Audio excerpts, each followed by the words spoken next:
Hello, everyone. This is Jim Lucy, Editor-in-Chief for Electrical Wholesaling and Electrical Marketing. It's the September 27th edition of the Today's Electrical Economy podcast, sponsored by Champion Fiberglass. Champion began producing epoxy fiberglass conduit fittings in 1988, and in 1989 developed the first conduit from epoxy resins that had flame resistance and low smoke characteristics. This met the most stringent codes and specifications. In today's broadcast, give you an idea of the national construction outlook, and we'll be exploring some new data on the local metropolitan areas with the most construction growth when measured by total construction, non-residential construction, and residential construction. That's coming to us from our friends over at Dodge Data and Analytics. As always, we'll review some of the key weekly economic indicators that will give you a sense of where the electrical economy may be headed in the coming weeks. They are initial unemployment claims at the state level, rail freight car traffic, the Baker Hughes rig count, oil prices, and copper prices.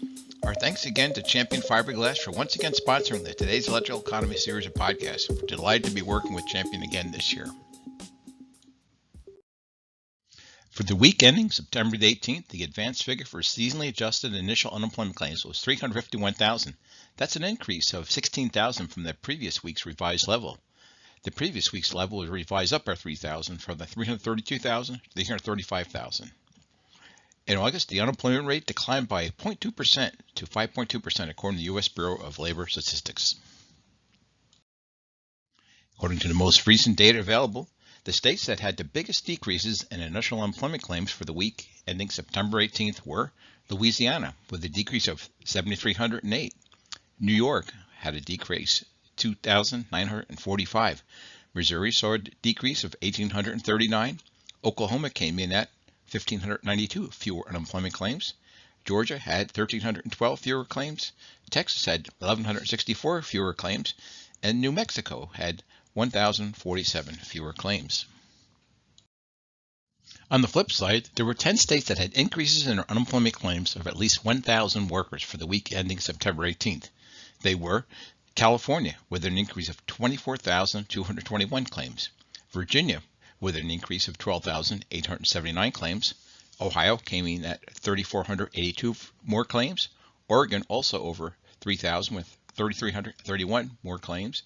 North Carolina had an increase of 2,900 more claims. Massachusetts was up 1,708 claims. Arizona was up 1,693 claims. Kentucky up 1,655 claims. Maryland was up 1,587 claims. Hawaii came in at 1,536 more claims than the week before, and Wisconsin had 1,200 more unemployment claims. One of the more interesting leading economic indicators for the overall U.S. economy is freight rail traffic. It's a measure of the amount of raw materials and finished goods being shipped by rail. The best source for this data is the American Association of Railroads, which publishes this data weekly. For the week ending September 18th, total U.S. weekly rail traffic was 505,622 carloads and intermodal units. That's down 3.1% compared with the same week last year. Total U.S. traffic for the first 37 weeks of 2021 was 18,794,185 carloads and intermodal units. That's an increase of 9.6% compared to the last year. We're starting to hear from the folks studying the rail industry that the supply chain disruptions are starting to affect freight car traffic. That'll be interesting to look at as the delays work their way through the system. When you look at the data by product category, metallic ores and minerals were up 27.9% year over year through the third week of September. Coal was also up double digits at 11.7%. Only two categories are showing declines year over year, petroleum and petroleum products at minus 3.6%, and non-metallic minerals, which had an almost imperceptible 0.1% decline. If you track the oil market, you might be familiar with the Baker Hughes rig count, which tracks the oil and gas rigs that are operating. The data is available by state, basin, and nationally at www.rigcount.bakerhughes.com. This slide gives you an idea of the largest oil and gas deposits. It really gives you a sense of just how many of the large oil plays are in Texas and Oklahoma, and how big an area the Marcellus gas region covers in Pennsylvania, Ohio, and parts of West Virginia. No real big surprises in the rig count data again. Very small changes week over week. Permian Basin came in again as the largest by far. It's got almost 50% of the total rig activity, and an increase year to year is 260 more drilling rigs. Eagle Ford, another big play in Texas, was the second most in their change year over year, with 25 more rigs operating. Prices for WTI crude oil futures made a pretty solid move over the past week, and the increase for November contractors came up to over $75 this morning, which is Monday the 27th. Economists like to call copper pricing Dr. Copper because it's a leading economic indicator for future expansion, since copper is used in so many industries. Construction industry is among the leading markets because of its use in wire and cable and copper plumbing pipe. Economists continue to watch copper prices closely because of the inflationary pressures the economy is suffering from right now. Over the past week or two, copper prices have remained in that $4.20 per pound range for spot prices. It's a healthy level historically, and as you can see on the chart, early in the year they started out about 2.75%. They didn't make the move over $4 till the second quarter of this year.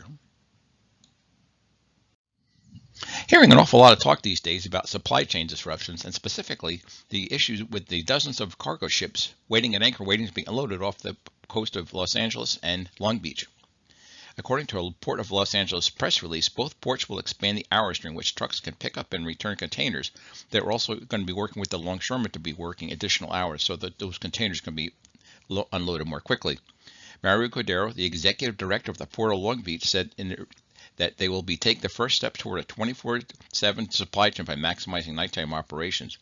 Port of Los Angeles Executive Director Gene Sirocco announced that the Port of Los Angeles will expand weekend operating gate hours.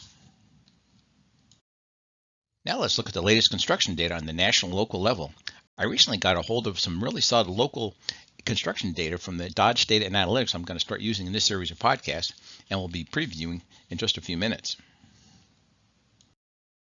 First, let's look at the national data. We did see a bit of a slump in August according to Dodge Data and Construction. Total construction starts fell 9% in August to a seasonally adjusted annual rate of $782.8 billion according to Dodge. All three sectors lost ground during the month. Non-building starts were down 2%, residential starts were down 9%, and non-residential building starts fell 13%. According to Richard Branch, Dodge's chief economist, construction starts have hit a rough patch following the euphoria seen in the early stages of the recovery from the pandemic, he said in the press release. The Delta variant has raised concern that the fledgling economic recovery is stalling out, and it's undermining the already low level of demand for most types of non-residential buildings. Additionally, significant price increases for construction materials, logistic constraints, and labor shortage are making a challenging situation worse. Construction starts are likely to remain unsteady over the next few months. However, the dollar value of projects entering the planning stage continues to suggest that the recovery in construction starts should resume early in the next year. Dodge did show off a few big projects that broke ground in August, including an $800 million first phase of the Facebook's Eastmark Parkway data center in Mesa, Arizona, a $400 million data center by Facebook in Springfield, Nebraska, the $350 million Pratt & Whitney Project Ranger manufacturing building in Nashville, North Carolina, a $615 million apartment complex in Winter Garden, Florida, the Flamingo Crossing Apartments, the $400 million 1018 West Peachtree Apartments in Atlanta, Georgia, the $374 million Victoria Place Gateway Tower in Honolulu, the $351 million southern expansion of the Kansas City streetcar system, and the $300 million first phase of the Dunn's Bridge Solar Project in Wheatfield Township, Indiana. Let's take a look at some of the largest local markets when you take a look at them by total construction spending. Some of them, there's some interesting mix of the really large population centers, like the New York, Northern New Jersey, and Long Island area, which checked in as the largest construction market right now, when measured by total building activity, over $26.1 billion. Following that was the two Texas markets. You had Dallas coming in at over $19 billion, Houston coming over at $14 billion, and Phoenix coming in at $13 billion. We've certainly talked a lot about Phoenix and particularly the amount of residential construction going on there. Residential construction accounted for quite a bit of the Phoenix activity there. Over $8.3 billion of projects year to date through August 21 for Phoenix. Other MSAs in the top markets included the Los Angeles Long Beach market, the Atlanta Metro, Washington, D.C. Metro, Boston, Austin, and Miami, Fort Lauderdale. Austin's interesting because it's not only is one of the smaller markets when measured by population there, but it continues to be by a whole range of economic measures one of the faster growing markets. And certainly the numbers here, even though they show some decline year to date in non-residential construction, the total amount of construction spending ranks it right up there with the big boys, you could say. Next, we're going to look at non-residential construction. When we look at the non-residential construction market, you certainly right at the top of the list again is the New York Metro, as we discussed earlier. You've got Dallas in there at $7.1 billion. That is the year to date through August. Boston comes in with $5.9 billion, and there's an awful lot of office constructions in the Boston area that has really led to that. LA coming in over $5 billion in construction. Houston slid down a bit from the list from the market made in the total construction, but it still is over $5 billion. Again, we have Phoenix at $4.7 billion in non-resi. Washington Metro coming in strong, $4.1 billion. San Diego, again, a relatively small market population-wise compared to some of these other areas, and that came in at almost $3.8 billion in construction. Chicago at 3.7. Obviously, when you compare San Diego and Chicago just dwarfs it by population, but San Diego, very active, a lot of downtown construction going on there. Also saw that Philadelphia came in strong, as did Seattle with over $3 billion in non-residential construction projects year to date through August.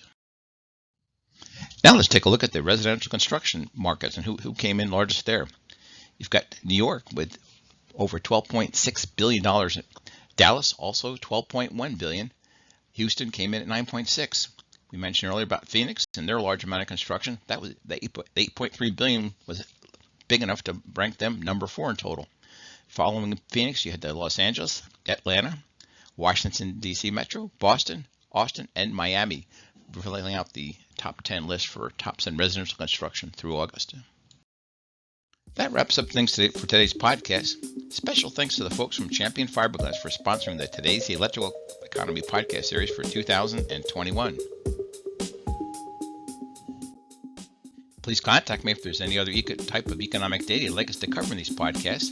Our next presentation will be on Monday, October the 11th. Until then, be healthy, stay happy, and look forward to talking with you in 2 weeks.